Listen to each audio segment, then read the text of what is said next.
Well, Rosie, welcome, and thank you very much for agreeing to appear on this particular video, if you like, answering questions from our constituents. It's really good to see you. A lot of people are very concerned about Kenton, Canterbury, hospital that is. Yeah. And here's a question from Peggy and similar questions from Susan. If Labour is successful on July the 4th, will we see the much needed replacement of K&C happen that I and so many others have campaigned for? We're absolutely desperate for a brand new hospital building because it dates from 1937, which is before the NHS was even founded, and bits of it are falling apart. So in 2019, Matt Hancock, who was one of the health secretaries way back then, we've had several since, stood outside the K&C and promised the Conservative candidate at the time, Anna Firth, that he would build a brand new hospital for Canterbury. It wasn't on the famous list of 40 hospitals that the Conservatives had decided we were going to have throughout the country. So he just stood there and essentially made that up to help her get elected. I haven't received such a promise from the person we think is going to be the Secretary of State, but if Labour wins, you can bet your bottom dollar that I'm going to be out there, persuading and making the case for us having at least a new hospital building. We did have plans that would mean that we would go from 3 hospitals, QEQM, William Harvey and K&C, down to 2 hospitals, that they would be super hospitals, that it would all be, the services would be centralised. Those plans are completely off the table now.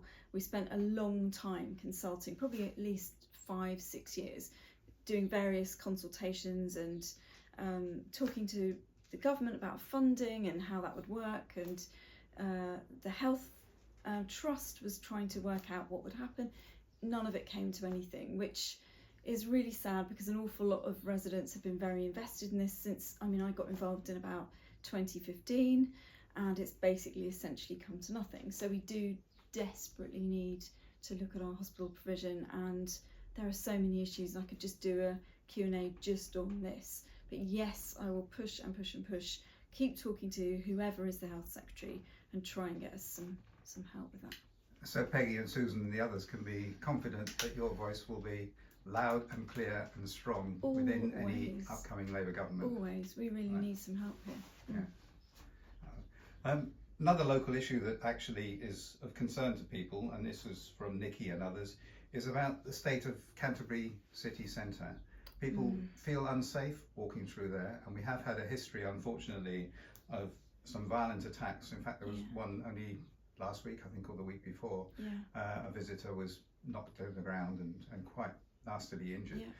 What would you do in order to try to reassure people that our city centres are safe and good places to be in?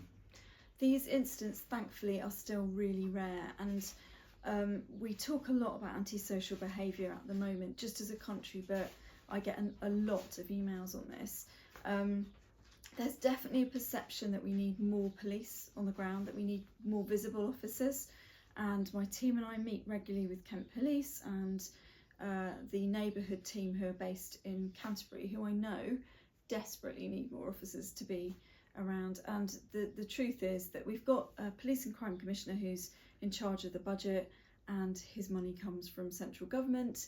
He'll distribute it throughout Kent as best as he can, but we really desperately need more officers and more money from central government. That's, we can't get around that. Labour's manifesto promises 13,000 new officers straight away. The Tory government effectively removed 20,000 throughout the last sort of 10 years or so. So we need to put them all back.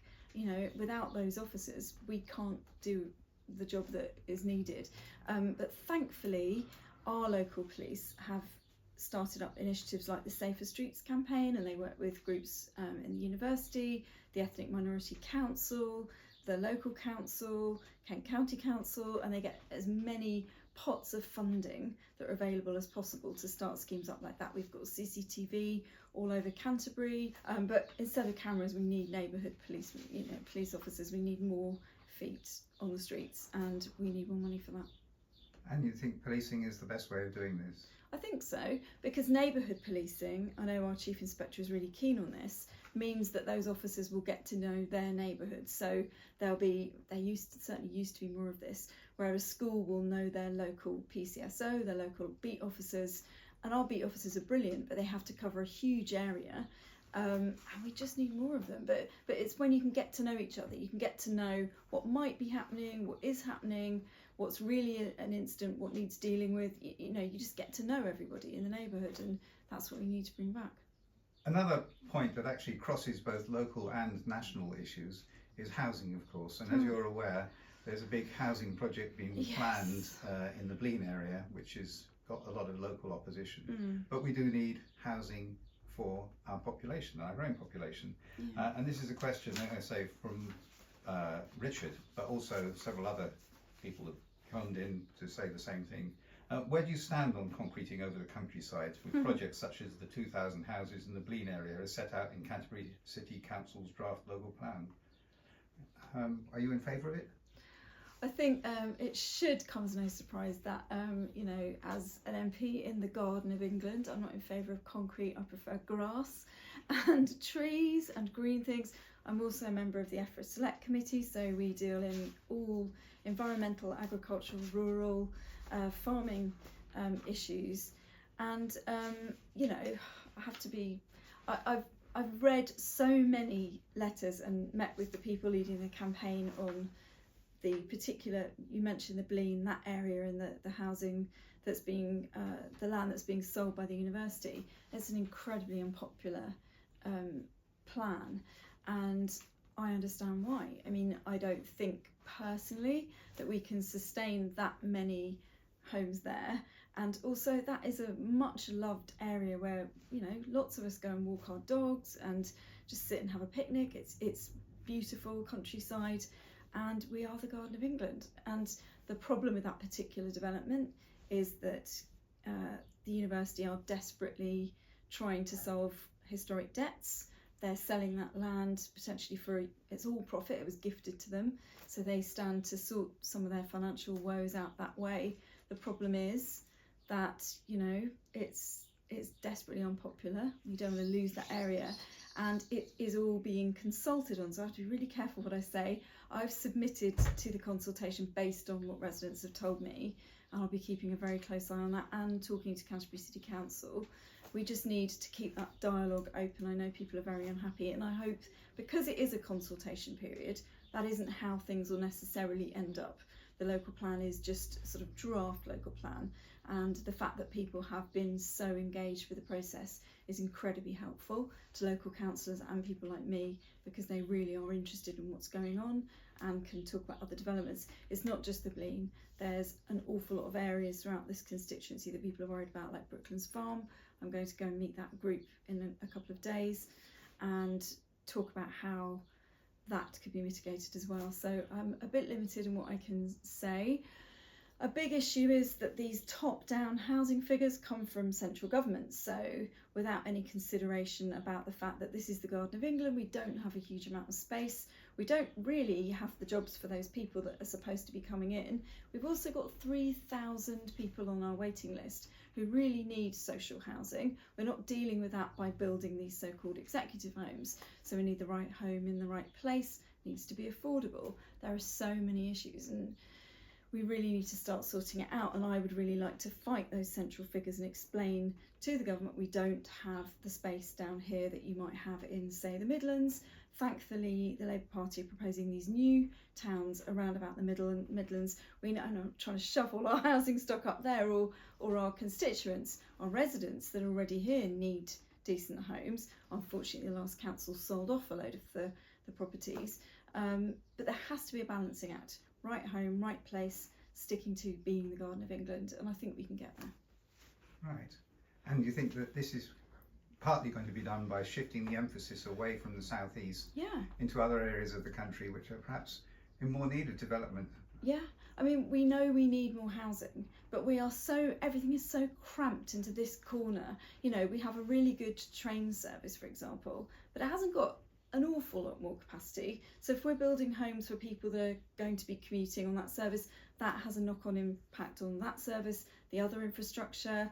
We all know the issues with the roads in Canterbury. All of those things we don't have enough school places, we're not going to have enough GPs, and the local council are desperate to try and square that, but they are having these top-down figures imposed on them as well. So we really need to look at all of this in the whole, I think. Well, your mention of schools is quite apt there, because the next question is from Verity, who asks, I'd like to ask Rosie what her and Labour in general's plans are for the current and ongoing situation regarding the catastrophic system of special educational needs for children, young adults, adults and their families. It is the single, I was going to say it's the single biggest awful issue I deal with. It's definitely up there in the top 3, because MPs hold advice surgeries every single week, and I don't think in the 7 years that I have been an MP that I've had a single surgery without somebody needing help with a child or a grandchild or someone they care for over special educational needs provision, and the appalling lack of it and lack of funding for it. And particularly in East Kent, we are desperate. A lot of children can't get what they need and the one-to-one attention and special help that they need in mainstream schools. We don't have enough places in our special schools, and they are being sent out of the area, having to go on long bus rides, having to get private taxis, and we need more provision. It's as simple as that. I'm afraid again it comes back to needing more funding so that schools can provide mainstream schools need to provide one-to-one provision, specialist teaching assistants. Everything is broken, we all know this, but I mean, I'm sick to death of seeing parents and grandparents with folders this big, going back years and years and years of just trying to get an appointment, trying to get help, trying to get the EHCP plans sorted. It's all broken, and we need to just fund things properly. Well, as you know, I'm sure Gaza is one of the issues that comes up a lot on the doorstep, and people have very strong and sometimes very divided opinions about. And we have questions from that. One of them is from somebody who doesn't give their name, but we have others, including Rory, who ask about this issue. But this one is, like a lot of Muslims in Canterbury, I voted for you at the last 2 elections. However, I'm currently undecided on who to vote for at this election due to Labour's stance on the genocide taking place in Gaza. And that's their words. So why should people in the Muslim community in Canterbury vote for you? Will you officially recognise Palestine as a sovereign state like Ireland, Spain and other countries have done? And do you agree that what Israel is doing in Gaza must stop immediately? Yeah, I mean, I think, strangely enough, it hasn't come up on the doorstep, but people are more concerned actually about the cost of living and local issues. But I have had an awful lot of emails, and when I go to meet people, it does sometimes come up just in general conversation, and people are desperately unhappy because we're seeing this awful, horrific footage that sort of makes you want to look away, but you can't because it's so important. And children and the things that you're seeing about, nobody being able to be treated in a hospital, it's absolutely horrific. And I mean, that needs to stop immediately. Labour has called for a full ceasefire, an immediate ceasefire, and we had an amendment in Parliament that went through unopposed. It was a day when there was lots of toing and froing about voting, and our amendment got passed because in fact the votes got cancelled, but it got passed by default, which means that we were calling for an immediate ceasefire. Now, okay, nobody's pretending that in the Middle East they're looking at what we do and say over here, what the MP for Canterbury is saying about stop bombing innocent children. But on the world stage, if Labour gets into government, what we say about it is incredibly important. And I think we need to make clear that any, indiscriminate bombing and killing of children and people who are just trying to stay alive, or starving those children, or stopping them getting utilities like water and gas, has to stop straight away. There also has to be a full investigation, and if anyone has committed war crimes, which it certainly looks like might be the case, they have to be investigated and sentenced duly. Having said that, of course, it's also horrific for anyone living in Israel to have seen what happened on the 7th of October, and those hostages need to be returned safely. But anyone looking at the indiscriminate bombing, no wonder some people have been killed in that situation. I mean, it's horrific, it's awful. There's There's no sort of diplomatic spin to be left to put on it, I don't think, anymore.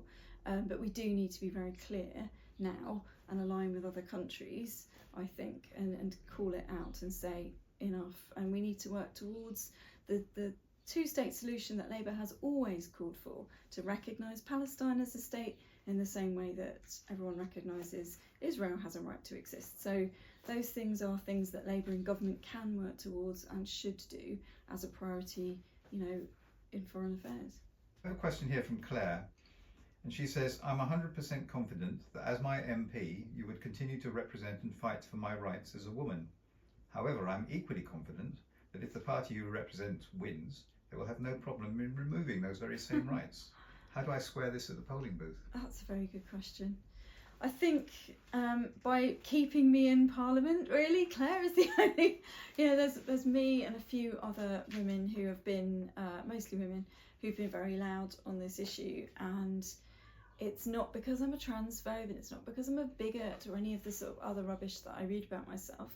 It's simply because our mothers and aunties and grandmas and everyone fought for our rights. Our great-great-great-grandmas fought for us to have the vote, and I'm damned if I'm going to sort of put that baton down. I was the 487th woman ever to have been elected in Parliament. There's been over 5,000 men, so we're still pioneers when we're in Parliament. Long way to go. There is a long way to go towards being 50-50, although the Labour Party has been 51% women until recently. So I will carry on pushing my party towards recognising that women's rights are incredibly important to most people. Girls' fairness in sport, we're talking about small football teams being able to compete fairly, and there's so many issues involved here, but the Labour Party is getting there. I've done an awful lot of work, but it's also only a tiny percentage of my work. It's what people write about me most of the time. Most of my work is dealing with people's housing issues or their benefits awards, or someone's visa, or someone's special educational needs at school. So it's a tiny percentage of what I do locally, but a bigger percentage of what I do nationally, and I'm not going to stop doing that. And I do feel like I've changed the argument somewhat. Yes, I think you've very successfully brought it into public sort of ownership, if you like, public view. And it's one of those things, and I think as an MP, you have to do things both locally and nationally. And most members of Parliament do have their own special sort of interest areas. That's not the wrong word to use about this. And so I understand there's been a particular area in sort of women's rights, if you like, or women's issues that you've concerned you locally here. We had the Kirkup review into the awful East Kent maternity health scandal, which was really horrific, and me and my team were very involved in that, and lots of our constituents have had an absolutely appalling time. And from that, me and a Conservative colleague have decided that we will do the first ever birth trauma inquiry in Parliament. So we look at the postcode approach to women's health and how that has to stop, how we need someone overseeing maternity health and women's health in general really. And we've got such a long way to go there, because health inequality in this country is enormous. So the fact that Black and Asian mothers are 4 or 5 times more likely to die than white mothers is absolutely shocking, and we have to deal with that as a matter of absolute urgency, in my opinion. Now, moving away from the health of the community as such, but about the health of democracy, we've had a number of questions from people, including Jonathan, regarding the fact that you've been unable to attend hustings in person this year. Could you explain that, please? Yeah, I mean, I've always really enjoyed doing the hustings because they test you so much, and you never know what questions you're going to get. And you've got all of the other candidates, and actually they're people you don't necessarily know, you don't know what they're going to answer. It's always a mixture of kind of, quite nerve-wracking experience, but also it's quite amusing and it's fun, and so I usually really enjoy it. However, really sadly, this election, not just me, but an awful lot of MPs, I mean, some MPs never ever take part in hustings, but it's particularly of interest in Canterbury because we've got residents groups, Canterbury Society, we've got the universities, and we've got all sorts of different groups that are really interested in holding those hustings. There might be niche specific issues, or there might be wider questions, and I love that. But myself and lots of candidates experienced quite a high level of, I suppose, online abuse. We're sort of used to it, but it was specifically talking about where I was going to be and inciting other people to go there and disrupt. And not only would that kind of really affect the way I performed at those hustings, I thought it was desperately unfair on the other candidates, some of whom will only have one shot at this. So particularly if they're from a smaller party that people don't know very well, or if they're an independent candidate, they only get this chance to speak on a platform to the constituency. And if people are going just to heckle and yell at me, that's going to put them off. It's a quite nerve-wracking thing to do if you've never done it before. I've done it loads of times, and I thought the fairest way, it's not great. I thought the best way was to remove myself this time, and lots of other candidates have said the same this time around. So I think we need to think about that going forward into other elections, because we can't just carry on not being able to be in a democracy, like you said, speaking to the public like that. Yes, I think the safety of our representatives needs to be at the forefront of everybody's mind. Yeah, it should be. This is a question from Conservative voter, or former Conservative voter, in fact 2 of them, Carol and Brian. They say, I cannot vote Conservative as I did for obvious reasons, which leads me to consider Labour. However, I've heard that there are plans to change the pension tax lower limit. No, not at all. I think that's probably something that came from Conservative HQ. It's probably perhaps they thought we were going to do that, but we certainly don't have plans to do that. I mean, the state pension isn't a huge fortune, as you know, and I think there's absolutely no plans whatsoever, as far as I'm aware. It's not in our manifesto. It's not something I've ever heard Rachel Reeves talking about, who hopefully is going to be our next Chancellor. We're certainly not all about punishing people that are dependent on a state pension, and we're about wealth creation in this manifesto and growth, and encouraging people to feel safe about investing in businesses. So we're not going to punish those who are dependent on a state pension. That would be the most un-Labour thing we could possibly do, I think. So I think that's a false rumour. Thanks. Well, a lot of the questions we've had kind of cover lots of different issues, and several people have actually written in with multiple questions, if you like, which I won't ask you to identify all over again. But Karen wants to know about your view of the nationalisation of some of the utilities that we have in this country.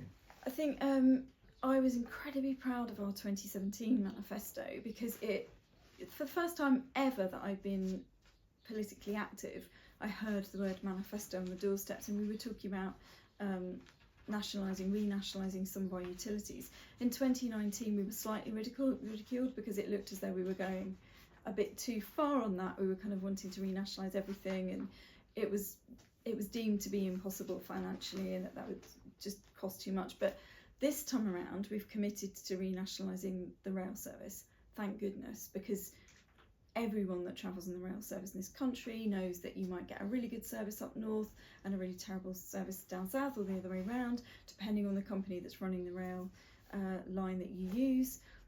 I've had all kinds of all over the place. It's very different. Going anywhere sort of near Scotland from London is particularly difficult a lot of the time. But yeah, I think I'm really enthused about that, because I mean, everyone says, how can you afford it? We can't afford for those services to be so badly run that the government has to come in and bail them out at some point. So by taking control now, those services are accountable to the general public.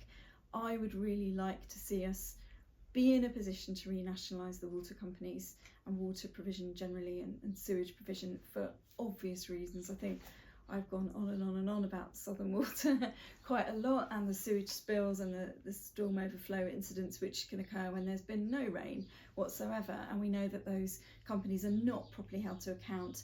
However, I've been in talks with people on our side who have explained that actually that might be the case at some point, but if we take them over now with the debts and the problems that they've got, we are essentially accountable for those debts. So it would be a bit like, if people remember the Northern Rock bailout of the banks, we would have to pay for the mistakes they've been making. What we want to see is them getting into a better place, cleaning up their own, I won't use the word, their own rubbish, their own mess, their own And then when they have used the considerable amount of money they have at their disposal, along with us making the Environment Agency an Ofwat much more, strong and have teeth, which they don't seem to have. Again, that's the Environment Agency not having enough money and investment or enough personnel.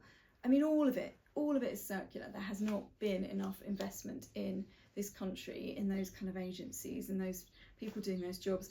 Then maybe when the water companies have got their own house in order, we can take control. I'd love to see that happening.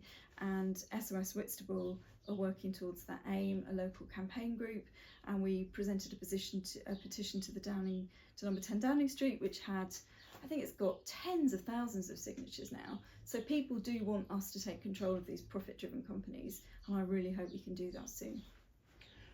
What about railways? Well, those railways, I think the plan is to let the tenders run out. So those private companies who haven't been doing the job they were supposed to do, and let's face it, every January we know, particularly people that commute from Whitstable, contact me and say, my fares have gone up yet again, and it's not fair. What we need is for those tenders to run out, the companies' contracts to essentially come to an end, and then the government would take them back into ownership. So there won't be any huge outlay. We're not buying them off those companies. We're just letting them come into public ownership. That's a great model, and hopefully we can do that with other things. We're talking about Great British Energy as well. That would be so that we're not dependent on other countries for all of our fuel, and that we can take control of that. I'm really looking forward to that, actually, and seeing that roll out. Since your time in Parliament 2017, I think one of the things you probably learnt is that rumours are one of the big currencies of Westminster and everywhere around. Oh yeah. And so often they're just based on the feverish imagination of somebody, have no basis in truth. I have to say that there are a lot of people wondering about where you live. Can you just tell? It's extraordinary. I've read some absolute howlers about myself, some complete and utter fiction. Regularly, actually, and it is sometimes very amusing, sometimes it's a bit hurtful. I think there was a particularly malicious person in locally involved in politics who I think told various members of the Labour Party by email that, and thankfully he's moved away now, but that I lived in Wales, which I found really quite bizarre. I've lived here since 1998 in Canterbury. I don't think many people are silly enough to believe that, but perhaps it's better to get on record that, of course, I've never lived anywhere other than Canterbury since 1998. Right. Also, many people don't realise that some of the cabinet and the shadow cabinet have never ever lived in their constituencies. It's not a requirement, but this is my home, and I'm not interested in living anywhere else. So you can reassure people listening that I can, yeah. You're a if anyone really believes that. Woman, and you. I am, yeah. I did have a stint living in Whitstable for a couple of years, but now I'm back living in the constituency. Yes, obviously. That's great. Well, I think that's something that's going to be very good for a lot of people to hear. And finally, which female politicians do you most admire? Asked Rachel. Oh my gosh, there's a lot, because I grew up kind of glued to politics as a child. Harriet Harman and Diane Abbott are probably the obvious ones, but they are Looking forward to seeing Diane Abbott next time? Yes, I am. And I am incredibly glad, along with most backbenchers, but particularly women in the Labour Party, that she has been taken back into the fold. Obviously I know she made a mistake. We all make mistakes. But someone with her track record and her incredible trailblazing has a place in the Commons, and always should have. And I think women like that have really inspired me, and hopefully continue to inspire other young women to come into politics, because, like I said, there's never been enough of us, and we need more. Well, thanks ever so much for your time, and thanks for answering the questions in a candid and open way. I think that's going to be much appreciated by everybody in the constituency. So thank you, Rosie. Thank you and very good much. luck. Thank you.